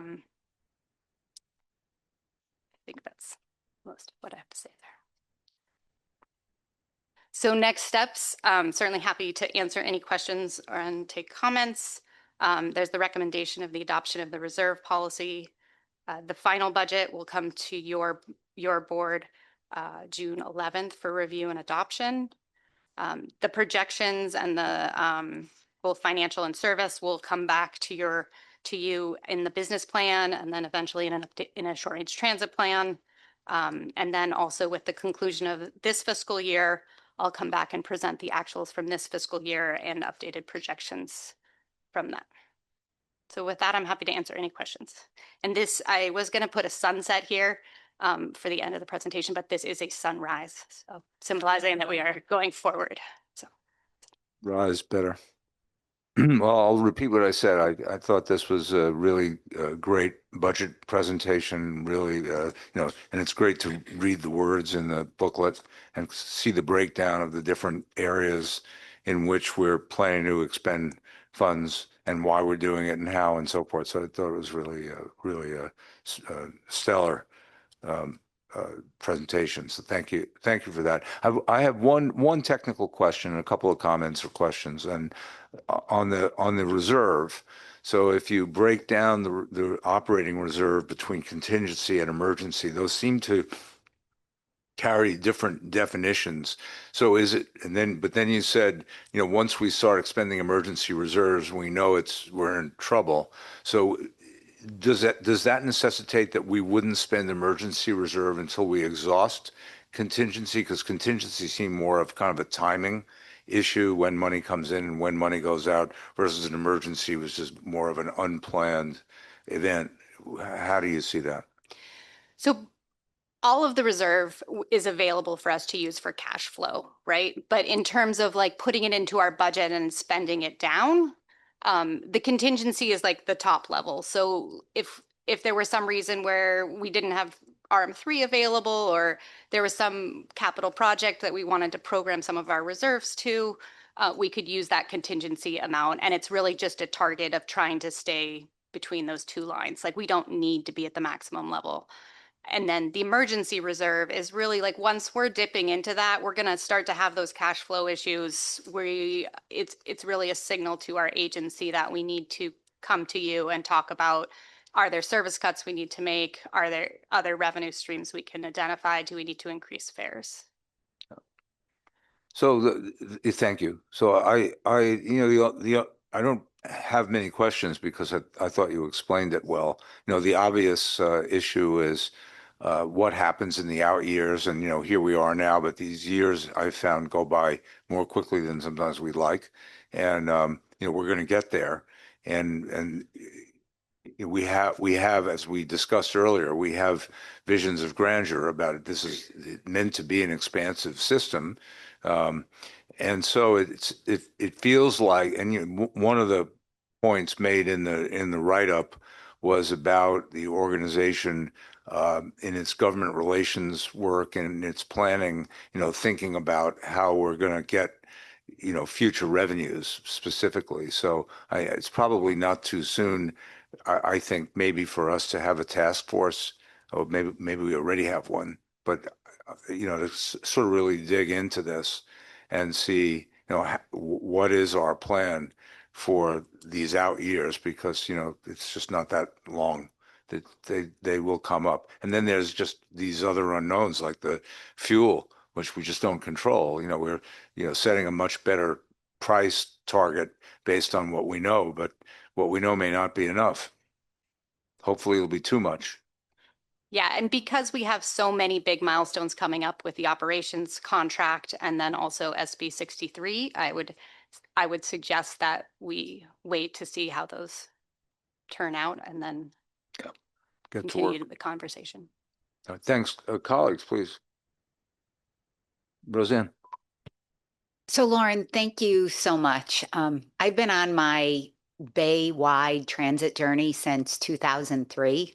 And when I read this report and looked at it and kind of went into the links you provided and just all of the information, I was like, wow, maybe they should be running all of our transit agencies. Just might want to think about that. The transparency here and kind of the thought that went into just explaining every section from the operating piece to the capital piece. I mean, hats off to you and to Seamus and the entire team for building this out. Transparency is really, really important to me. And I can't stress it enough that I'd rather know as a board member early on what might hit us. As Chair Wonderman said so eloquently, you know, what's going to happen in the out years, where are we going to be at, and all of that. So I do appreciate this very much. And again, maybe there's revenue opportunities in running a few other agencies. Just thinking about it. Yeah, I will say, you know, I thought the whole book presentation was great, with the exception of one section, which was these page after page of signatory pages of the 20-something, 28 transit agencies that have to sign on to the Clipper. And as I was paging through that, thinking, oh, geez, you know, this just really doesn't make a whole lot of sense in the Bay Area. But I've, you know, thought that for a long time. But I really like Roseanne's idea. You know, may the best agency win. And, you know, if you got it, flaunt it. So that's a line from the original producers. Anyway, other questions, comments on the budget? Director Dube. Thank you, Chair Wonderman. I do like your idea of a task force looking at, you know, partnerships and collaborations, no matter how SB 63 pans out or the contracts work, seeking collaborations and partnerships from other agencies or, you know, business groups, I think is going to be helpful and crucial for us to be able to, you know, have that longevity and expansion that we're seeking to achieve. So I definitely support that. I also am happy to see that we increase the price on the fuel. I had expressed concerns about that at the budget last year. And unfortunately for all of us, they're even worse than we had expected or I had feared back then. I don't know if you're seeking comments about the fuel reserve concept and the fuel surcharge. Okay, so I would be in favor of having fuel reserves because even as we move to electrification, we're going to need fuel no matter what. Like, you know, we still have these little vessels in operation for the foreseeable future. And so I'm just curious how, where, what does that look like?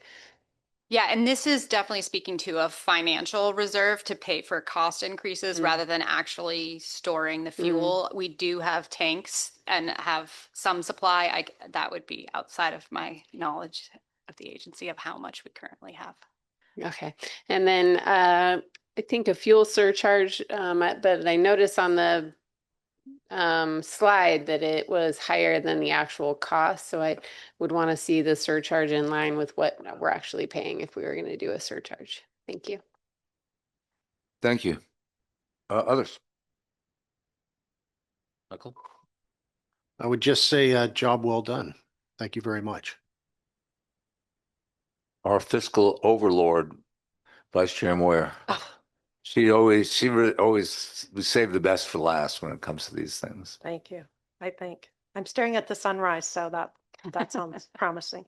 I just want to add my kudos to the group as well. I did enjoy reading the report, and I appreciated the graphics a lot, and the slides that you just shared were helpful too. Made it very readable. I want to make sure that I followed everything well. So Xing out fuel, is the overall inflation that's in the budget at 3%? Yes, I mean, for most components, the 3% was the standard that was used. And then when we had better information of whether a contract was increasing or there were other factors, then it was increased above that.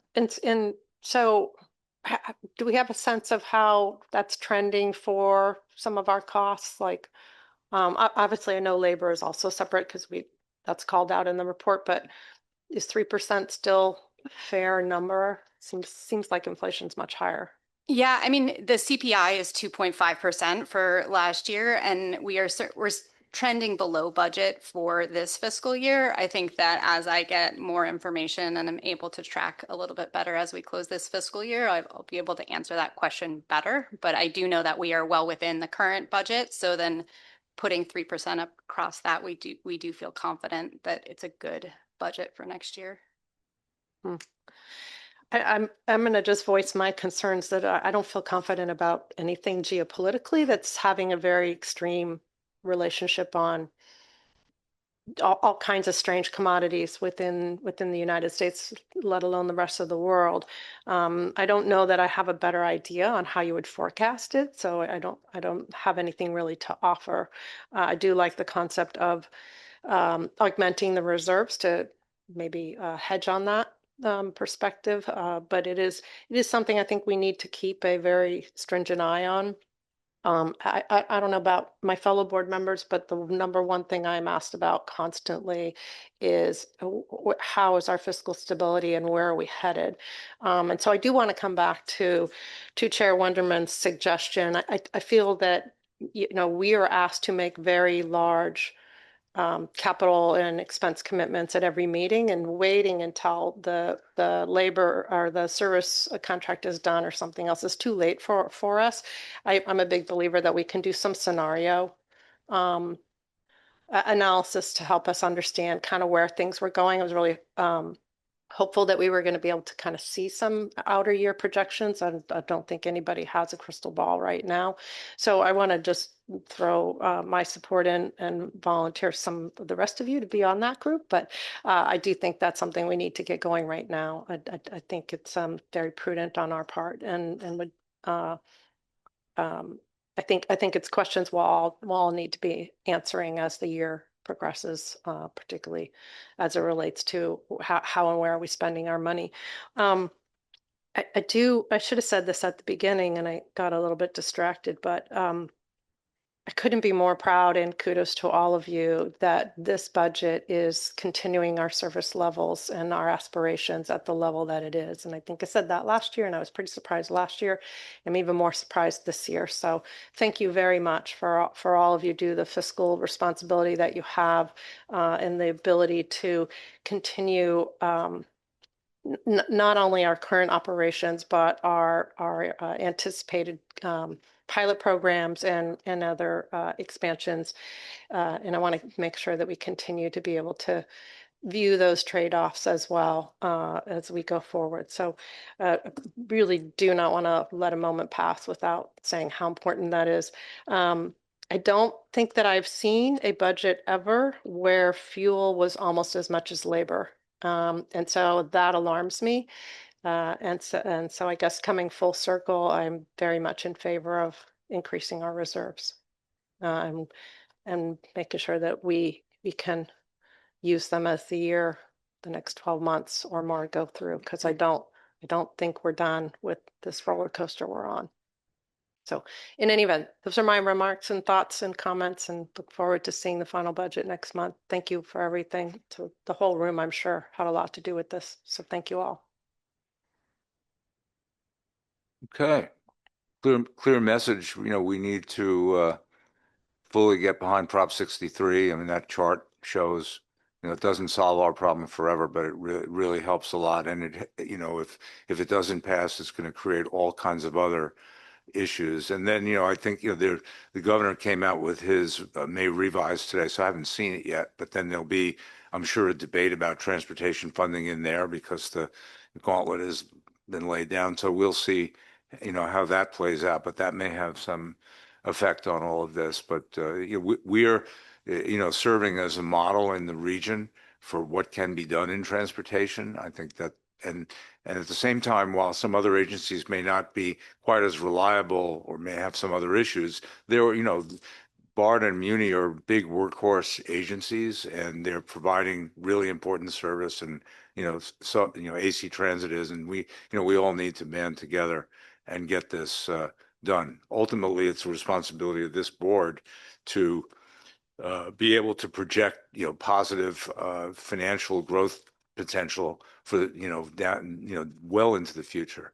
And so we have a 2050 plan. So it almost makes sense to be thinking about financially, where will we be in 2050 and how will we get there? And, my sense is the public would stand ready to back a big ferry play in the Bay Area, just anecdotally, just hearing what people say that I don't, when they don't even know that I'm involved with this agency, that people are very, very excited about ferry service and the possibilities there. So with that, if there's no other comments from the board, this is an information and an action item. So Stephen, I know every action item has information, but this one is both. The budget presentation was informational. The action on the budget is anticipated next month.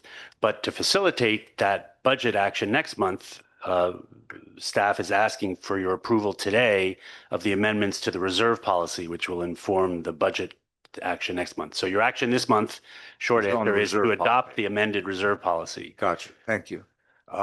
So can I get Melanie, are there folks who are signed up to comment on item 10? No one has signed up to speak. Anyone wish to speak on the budget or the reserve policy, either here or in virtual land?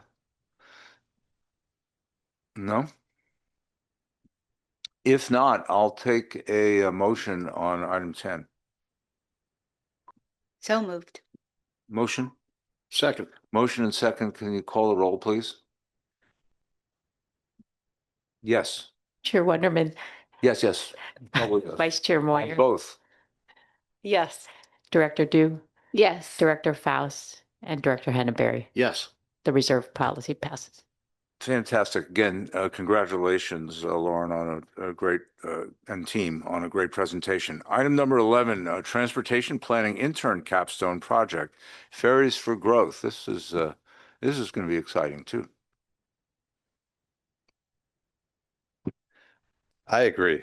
I like ferries and I like growth. I like them both. Well, I see them as connected. Tell me if I'm right or wrong. Well, I'll let Elisa answer that one. Yes.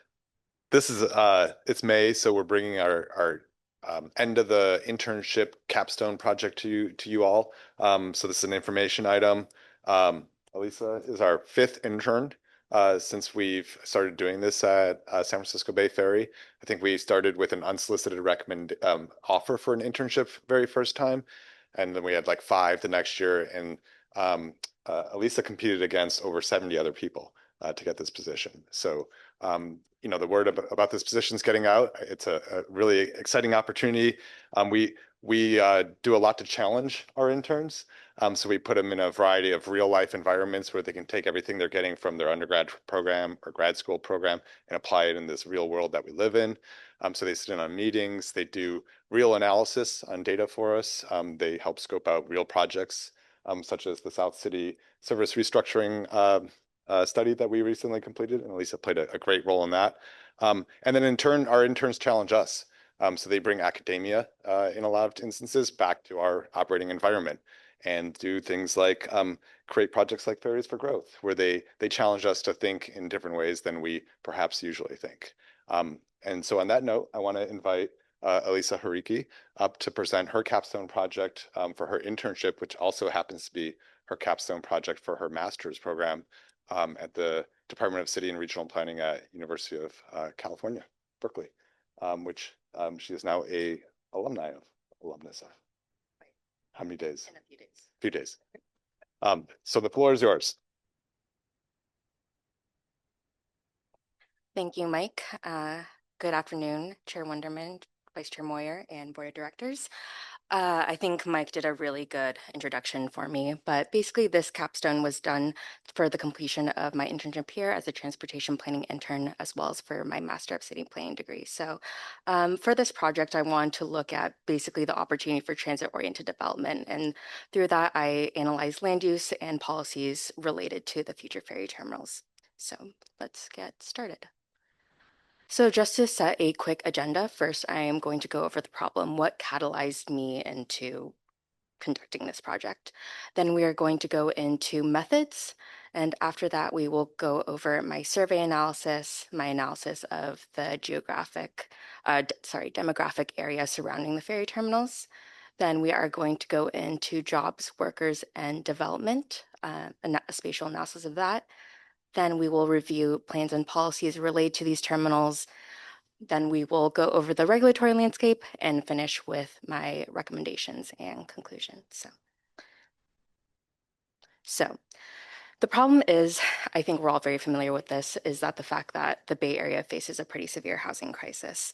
The state government, the state legislature has introduced a number of bills over the past 10 years or so in order to address this problem. And I think they've come with varying levels of success.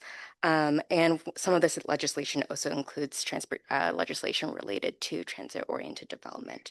And for those who are not familiar, transit-oriented development is basically the concept of developing mixed-use, dense development around transit stations in order to alleviate some housing burdens, as well as alleviate some of the transportation costs associated with car dependency or living far away from your place of employment. So the question is, does land use align with these new terminal investments, and are these terminals capable of supporting transit-oriented development? So just going over the methods that I conducted for my analysis, I used a variety of methods. The biggest chunk of this project included geospatial analysis using ArcGIS Pro, and some of my data sources included from the U.S. Census Bureau, the longitudinal employment, household dynamics, origin, destination employment data, the American Community Survey data, and tiger line shape files for the census block groups. And the LHD data contains data both on workers' residences as well as their places of employment, so their workplaces. I also used raw survey data from 2024 and planning, permitting, and development data from the cities of San Francisco, Berkeley, and Redwood City. For the cities of Berkeley and Redwood City, I had to manually geocode the developments. So I had to get their latitude and longitude. The city of San Francisco did make it a little bit easier for me. And I also conducted a policy review. So just getting into the onboard survey data, who rides San Francisco Bay Ferry? We all know that ridership has done relatively well compared to some of the other transit operators in the Bay Area. And for this, I just want to dive into deeper, like who exactly rides San Francisco Bay Ferry? What is the demographic makeup? And so for this, I compared the onboard survey respondents to the greater Bay Area population using American Community Survey data, which, and through this, I found that ferry ridership skews towards high income and white riders relative to the regional population. Households earning over $150,000 are overrepresented, while households earning under $50,000 are underrepresented. And we kind of know the reason for this intuitively. Our service is a ferry commuter service, so it naturally follows that those who have a 9-to-5 jobs or who have a typical 9-to-5 job are the ones who are most often using our services. I also found that Hispanic and Latino riders are relatively underrepresented despite being approximately 25% of the regional population. And notably, over 40% of the respondents are first-time or infrequent riders. And for the purposes of this project, I defined frequent riders as those who ride the ferry 3 or more days a week. So after looking at the survey data, I want to see some of the demographic data spatially. Using ACS data, I mapped the most prevalent race or ethnicity of each census block group in the area surrounding the Mission Bay, Redwood City, and Berkeley ferry terminals. I would take these maps a little bit with a grain of salt because they're not fully representative of the full demographic makeup of the area surrounding these ferry terminals, but it still paints a picture of what's happening on the ground. So around the Mission Bay Ferry Terminal, it is predominantly Asian. In the Redwood City Ferry Terminal, it is predominantly Hispanic/Latino. And in Berkeley, it is predominantly white. And I thought the finding in Redwood City was particularly interesting. I am just less familiar with the city of Redwood City. I think last time when I was presenting to the staff, I joked that I've only been to Redwood City once in my life, but it's actually been 2 times now since I presented. So, and the block and the block group borders look a little bit wonky, like they're in the bay, they're in the water, and that's unfortunately just a product of the shape files. So I would please ignore that part. And now we're looking at income. So yellow is households earning over 150K. And these maps aren't entirely surprising. We're seeing a lot of yellow here, and it's honestly just because the Bay Area is a very high income place. Moving on, this is the biggest part of my capstone. So here I am mapping the drive sheds and the walk sheds of the Mission Bay Ferry Terminal. And these are done in bands of 0 to 5 minutes, 5 to 10 minutes, and 10 to 15 minutes. And on top of that, I mapped all the jobs, workers, residences, and units in the development pipeline. Each of the dots scale with the actual number of jobs, workers, or units in development. So the bigger the dot, the more there is of that particular variable. So since Mission Bay is a destination terminal, the metric that really matters here is the number of jobs in proximity to the ferry terminal. And just based on my analysis, there are over 27,000 jobs within a 15-minute walk of the Mission Bay Ferry Terminal. And this isn't entirely surprising because there are major entities in the ferry terminal area like UCSF Mission Bay and Chase Center. And looking at the policy, the plans and policies with Mission Bay, a big reason why this terminal captures so many riders is the fact that it is a master planned neighborhood. So in their redevelopment plans, they explicitly mention things like density, transit, and walkability. So it's not entirely surprising that this is the product that we got when they initially worked on those development plans all those years ago. But I think going forward, I think coordination with agencies like Caltrain and Muni is still very important just to lessen transfer times and ease any friction in the commuters' riders or the commuters' commutes. Okay, so looking at Redwood City, as a destination terminal, the driving catchment is pretty promising. There are over 170,000 jobs within a 15-minute drive. But what these sheds capture is very dependent on the mode. So there are approximately 37,000 jobs within the 15-minute walk shed, which is something, but I think it's not nearly the same magnitude as the drive shed in Redwood City, which also does capture places of employment in some of the adjacent municipalities.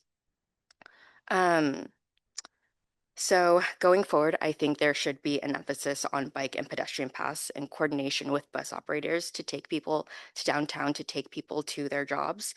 And I think an extra emphasis on bike and ped infrastructure is warranted just because, according to the survey data, there's 56% of respondents walked or biked to their final destination. And when I looked at their policies, they really highlight the ferry as an upcoming key service for the city. So I think that just shows goodwill, which is always good to see.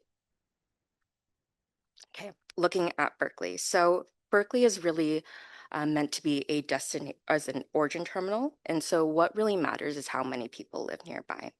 Looking at the census data, I was able to figure out that around 25% of Berkeley workers commute into San Francisco. And that is, I think, a really it was surprising to me too. Even though I live in Berkeley and I commute to San Francisco, it was still kind of a surprise to see, just because that number is so large. And right now, there are very few people within walking distance of the ferry terminal.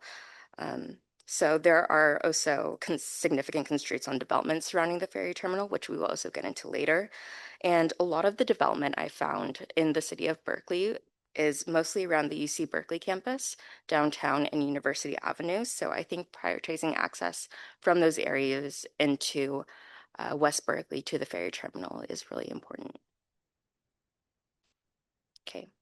Moving forward, I would say looking at the state, regional, and local plans and policies, overall, I would say that the policy environment for the ferry is supportive, but there's a lack of teeth or enforcement. MTC and Plain Bay Area 2050 are putting a lot of time and money into their transit-oriented communities policy, but a lot of the power that they have is pretty indirect. It's not really a regulatory body, it's more of a financing and coordinating agency. So they're limited in what they can do, and they can't really order anybody to do anything. They don't really have a stick, they have carrots. In terms of local policies, I would say that there's strong alignment with San Francisco and Mission Bay. Redwood City, I would say, is maybe more of a middling case. Their policies appear to be pro-ferry, but there's a strong focus on their downtown and transit-oriented development around their downtown. With the city of Berkeley, they do have a lot of pro-transit policy citywide, but the waterfront master plan is a really significant constraint on any development around their waterfront. And yeah, there's a number of constraints on development, which I will get into in the next slide. So, the Bay Conservation and Development Commission has jurisdiction over most of the bay, and they do have enforcement authority. So their priority use areas are the teal color on the map, and each of the 3 terminals we've covered has been designated as a priority use area around their terminal. Mission Bay is a port, Redwood City is wildlife, and Berkeley is a waterfront park / beach. So this is a major constraint on development. And furthermore, we also have state tidelands legislation that constrain what can be built at Redwood City and Berkeley. It is in purple on the map. And so the issue goes beyond planning and more into the legal or legislative territory if we want to see any development in these areas. So for my recommendations, I think San Francisco Bay Ferry really needs to leverage its role not only as a transit operator and a service provider, but as a major planning stakeholder in each of these 3 municipalities. And for these specific terminals, I think it's a really great example of meeting people where they are or where they need to be. And I think it's worth highlighting that and pushing that. I think the potential for the Mission Bay Ferry service is really something to be proud of. And we also need to, but aside from that, we also need to prioritize first and last mile access with their places of employment and ease some transfers with Caltrain and Muni. And with Redwood City, I think it's really important to emphasize first and last mile access. We see that there's a lot of employment opportunities within proximity to the ferry terminal, but they're a ways away. And so we really need to figure out how to get people where they need to be. And for Berkeley, I think similarly, we need to engage with them, with the city, so they can prioritize pedestrian bike infrastructure from downtown and University to the terminal. So my conclusion, so the land use conditions like walkability, density, and development are outside of San Francisco Bay Ferry's direct control, which makes coordination the agency's most powerful tool. There's not a one size fits all solution with these 3 terminals. Berkeley needs people near the terminal. Mission Bay and Redwood City need workers to be able to arrive without a car. And ferries can catalyze growth, but only if the surrounding land use framework supports it. And that is the work ahead. Thank you. Thanks. Any questions? So thank you very much. That was very informative, and I think really well done, and reminds us of our mission here is not just to transport people as you suggested, but to figure out how to get people to be in position to be transported, which goes beyond the ferry system. And congratulations on your master's degree and your future in what I think is a really important field that matters to this region very much. I had a few, the Berkeley decision to put a terminal at Berkeley was a difficult one here compared to some others. So, there was hotly debated for the reasons that you laid out. And, I will admit the other day I had to go to an event in Berkeley and I was driving there because it was kind of up in the hill, and I couldn't drive. Not just because I'm become a bad driver, which is true, but because of the bikes. There were so many bikes. So I do think that the potential for making Berkeley a place where people really use their bikes to get to the ferry in a way that to the level we haven't seen anywhere else seemed to me that wow, there's a lot of possibilities here to do something like that, because it's a very intense city in the region. It's one of the densest places that we have, and we have a lot of people who move about, and we have this large university, and and as you mentioned, a lot of people who actually commute out of Berkeley. So I still think it's the right thing to do. We just have to make it the right thing to do, and do that extra level of planning. You didn't mention in Redwood City's case the number of the percentage of the population that commutes out of Redwood City, for example, to San Francisco, although they go other places, but, San Francisco or to Berkeley or wherever we might, Oakland or wherever we might go. Did you get any numbers on that? I do have numbers on that. I believe it's in the appendix of my report. So I have the percentage of Redwood City residents that go into San Francisco, Berkeley, and I also have the raw counts of the people who go into San Francisco Can and you Berkeley. say anything about it?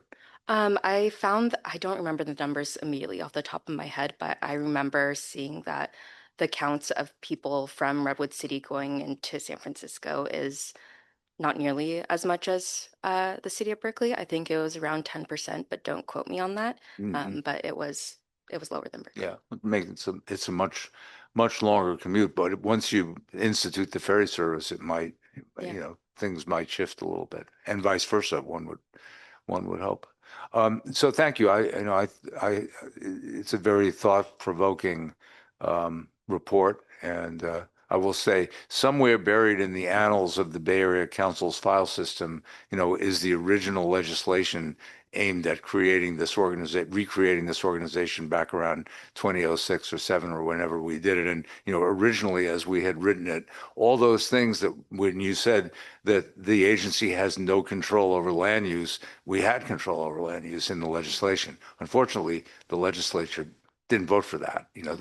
They sort of carved it up a little bit, and they left jurisdiction to other agencies, which wasn't surprising. But we were hopeful, and we believed that that there should be transit agency plays a really important role in determining how society functions. But if it's all it can do is supply the means to get from one place to another, but it can't control how people are getting to the point of embarkation or that, then that's a limiting factor. So we have to kind of go the extra way to, facilitate that. I know the team is excited about doing it. Colleagues, comments? I want to say thank you. We met upstairs and you mentioned that you were an intern. And when you said your name, I said, you wrote this report that's in our packet. So first off, we need to get you back to Redwood City for a third time. So happy to, and we can celebrate your master's. I think that this report should be kind of highlighted maybe to other entities, including the port and the city of Redwood City, to city, Berkeley, however we can do it to get it more out there. Thank you for using ArcGIS. I have a very dear friend who is at Esri. Yeah. And so all of that data is really helpful. I know the slides are going to be available to us as well, but please stay in touch. Will And do. thank you. Thank you. I'd be happy to go for a third time. And although I have no authority, the Bay Area Council does put out a weekly newsletter, and I suspect if you contact Emily Loper over there, that this would end up in their newsletter, and because I think it's highly relevant to the organization that basically created the system as it is today, or set the stage for that. Thank you very much. Any comments questions from the public while we have the author? Nobody has signed up to speak. Anyone wish to? Okay, thanks very much and congratulations. That's great. Terrific report. Terrific report. Okay, we're going to skip over to public comment for non-agenda items. So that's item 13, acting as item 12. The board appreciates public comment. If you'd like a response or follow-up to your comment, would you please submit your inquiry to customerservice@sfbayferry.com so staff can review and respond appropriately. So we'll take your comment here, but if you'd like a thoughtful follow-up, because we're not going to do that here, but staff are happy to look into your issue. It is a customerservice@sfbayferry.com. Melanie, are there any folks signed up on the item on non-agendized items? We have one sign up so far. That's Mr. Stan Maupin, the chair for the Port of Redwood City. Great, thank you.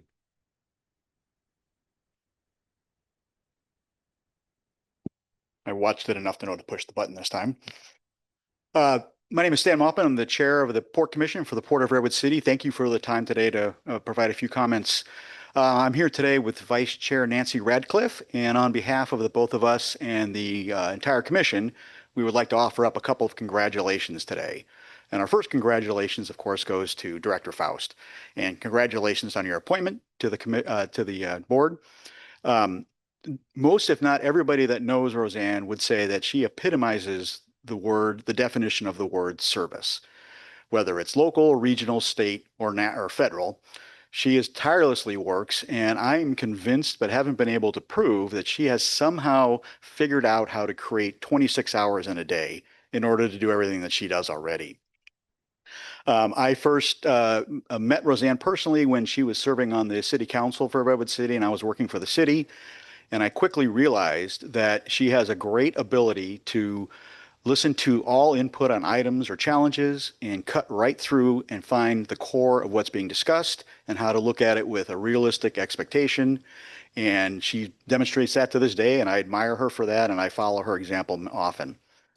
Our second congratulations goes to the board on the appointment of Director Faust. Her addition to the already strong board serving the Bay Area will just be a great addition.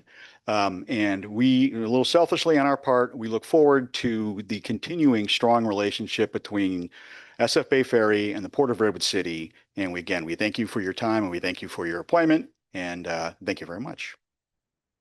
Thank you. We appreciate it. Melanie, are there others signed up on this item?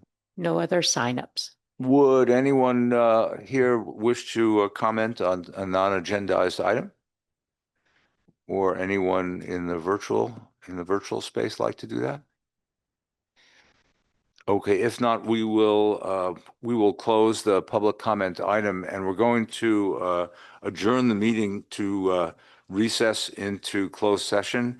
Public employee performance evaluation pursuant to Government Code Sections 54957, title Executive Director. So we will be back to report. Thank you, everyone. Appreciate it.